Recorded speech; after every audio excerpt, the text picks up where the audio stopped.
Welcome, everybody. I am Skip Rutherford, the Dean of the Clinton School, and we're glad to have you at this awards reception for Clinton School Online. This is a big deal, and I appreciate those of you who are participating in the program, and I appreciate the great work that you all have done, as well as the faculty and staff who have guided you over these past couple of years.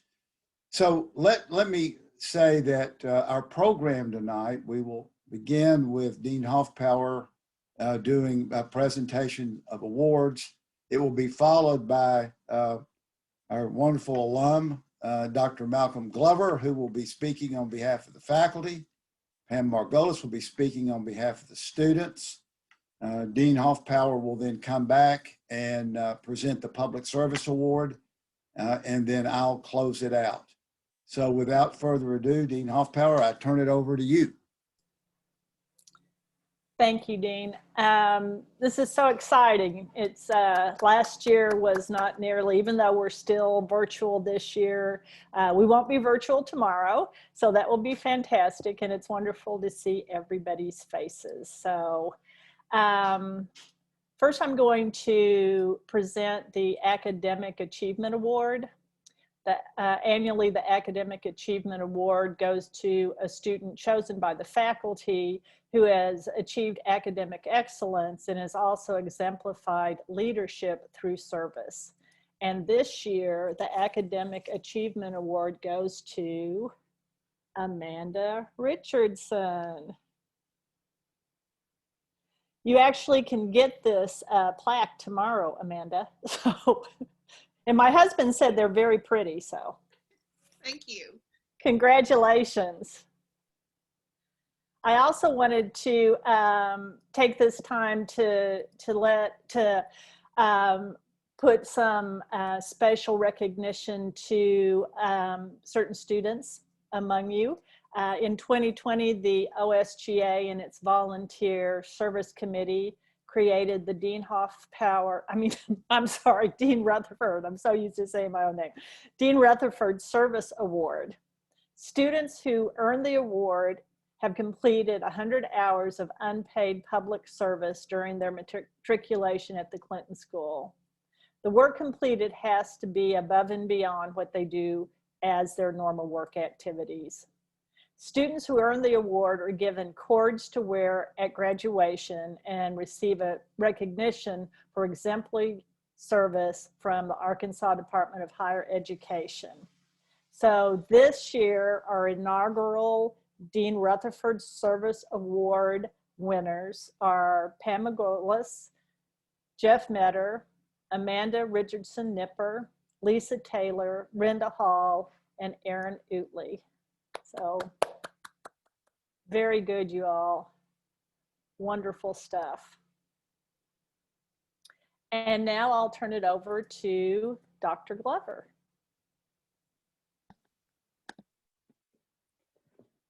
Hi, everyone.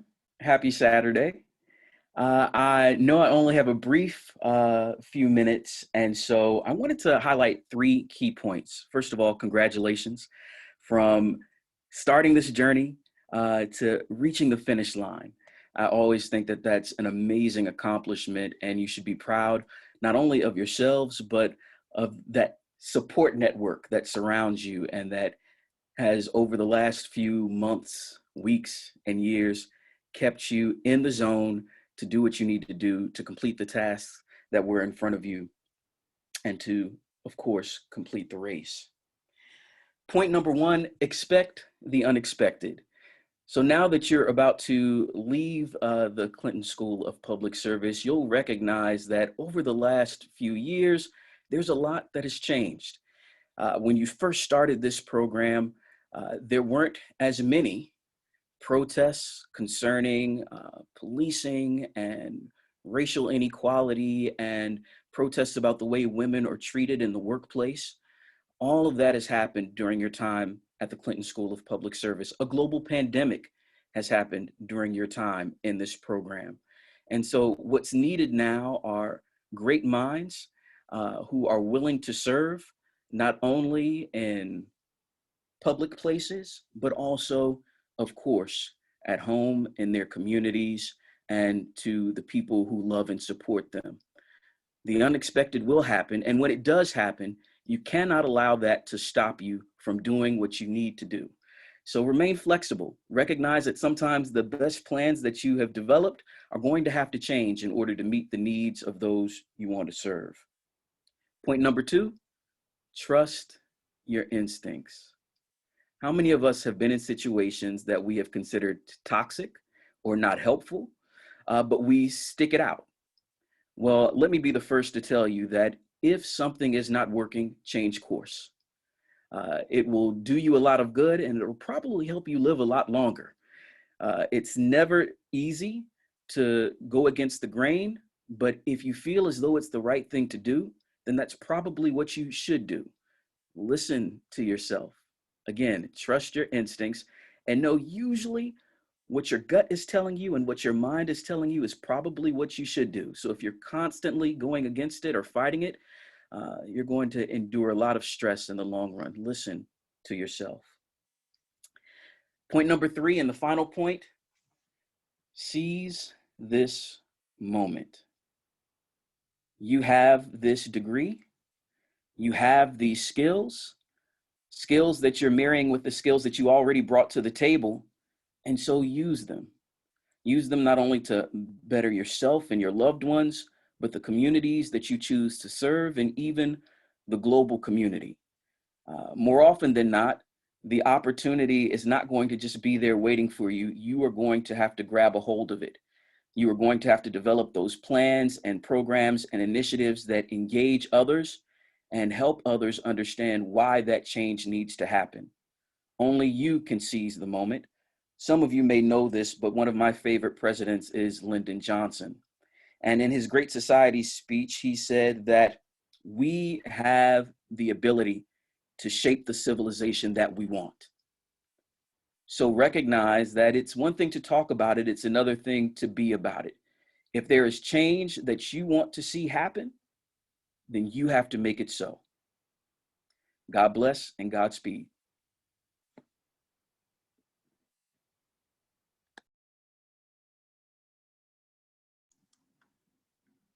Okay, Pam, thank you. Thank you, Dr. Glover. That was great job, Malcolm, as always. Pam, on behalf of the students, you're up.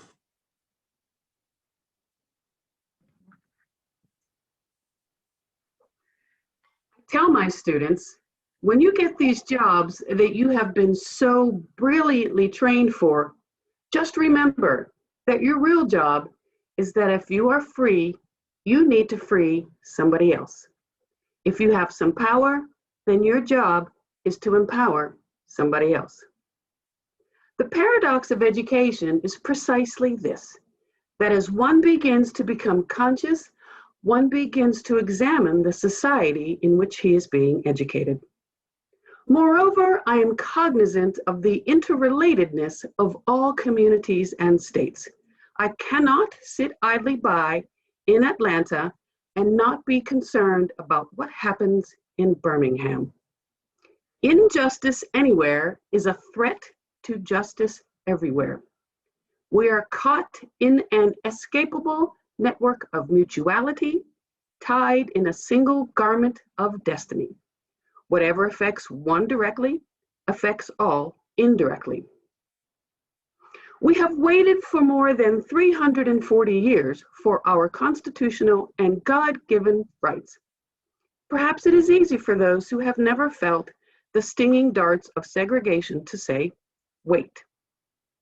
When you are forever fighting a degenerating sense of nobodiness, then you will understand why we find it difficult to wait. There comes a time when the cup of endurance runs over, and men are no longer willing to be plunged into the abyss of despair. I hope, sirs, you can understand our legitimate and unavoidable impatience. To those who have said, be patient and wait, we have long said that we cannot be patient. We do not want our freedom gradually, but we want to be free now. We are tired. We are tired of being beaten by policemen.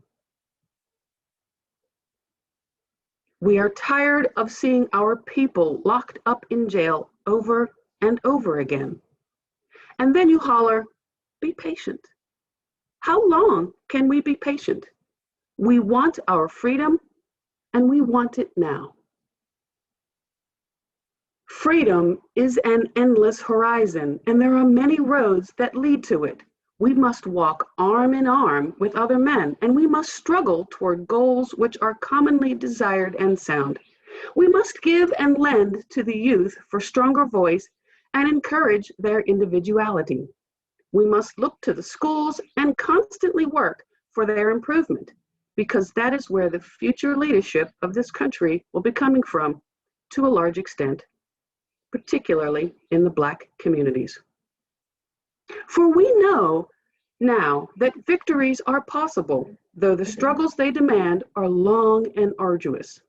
So let our elation merge with a pledge to carry on this fight until a time when all the antiquated ugliness and brutality of jails and prisons linger on only as a mere memory of a nightmare. For our vow will be fulfilled only when we, or our children, or our grandchildren will have succeeded in seizing the reins of history, in determining the destiny of mankind, and creating a society where prisons are unheard of because the racism and exploitative economic arrangement which produces want for the many and wealth for the few will have become relics of a past era. It seems to me always in the process of social change that there are three jobs to be done. One is the job of analysis, and I'm sure you people are deeply involved in that job. There is secondly the job of synthesis, seeing the nature of the future society, but in a way which is not so rashly blueprinted that it becomes silly. The third job is that there would be in motion in that society an element to make politically possible what is foreseen. Look closely at the present you are constructing. It should look like the future you are dreaming. These were the words of Toni Morrison, Martin Luther King Jr., Angela Davis, James Baldwin, Shirley Chisholm, Bayard Rustin, and Alice Walker. Out beyond ideas of wrongdoing and right doing, there is a field. I'll meet you there. Rumi. Thank you.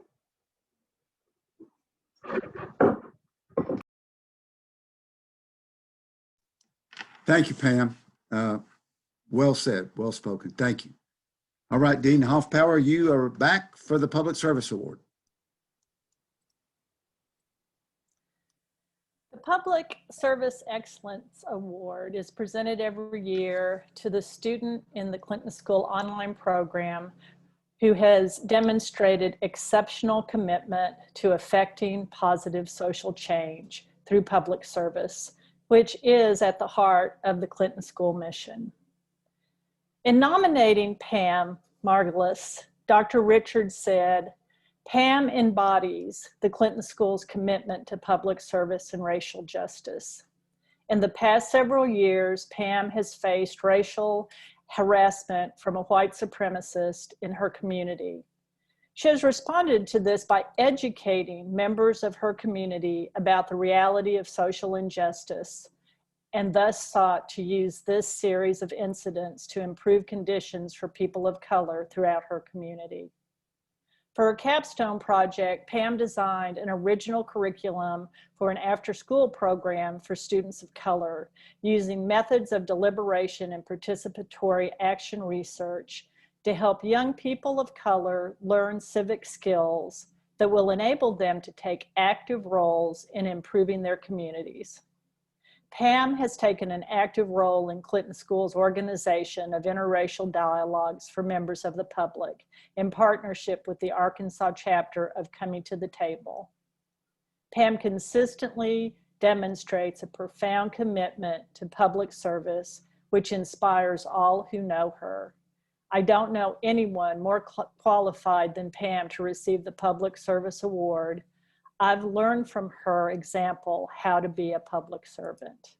So this year's Public Service Excellence Award goes to Pam Ogarlis. Congratulations, Pam.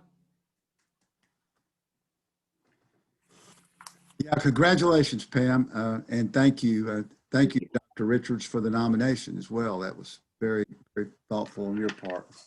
So we now come to the end of the award reception. I've got a couple of things to say. Number one, I want to congratulate all of you for being here, and congratulate all of you for the great job you've done and for being part of the Clinton School family. Tomorrow's graduation, I want to make sure everybody knows, has been moved from the Clinton Park to the Wally Allen Ballroom in the State House Convention Center. So we will be indoors. Everyone will need to wear a mask, and it'll start at the same time at 2 o'clock tomorrow afternoon. So I think everybody can get there, if Nikolai will confirm this, about 1:30. And we will be organized at that point. Secondly, I want to remind everybody that every year at graduation, and we started this a dozen years ago, we adopt a local charity for giving at graduation. And we try to pick a charity where we could have a significant impact, sometimes a charity or organization that doesn't get a lot of attention. This year, it's the Stew Pot, which is located in downtown Little Rock, which serves lunch every day for 150 people, many of them obviously homeless or underemployed or lost. No questions asked when people come in to eat. No ID has to be shown, any of that. People just get food. So they can feed a lot of people for $10. So if you can help tomorrow at giving at graduation, you can either, there's a way to send your check or contribution via mail that have been sent to you, but there'll be collection boxes at the Wally Allen Ballroom tomorrow. So we can go a long way collectively of helping a group that goes a long way of helping the least among us. So thank you. Congratulations to everybody. We will see you tomorrow. I'm sorry we're not outside, but let me just tell you that if you ever need rain, if you are in a drought infested area, just ask me to coordinate an outside event or to plan one. I promise you, I am a rainmaker for outside events.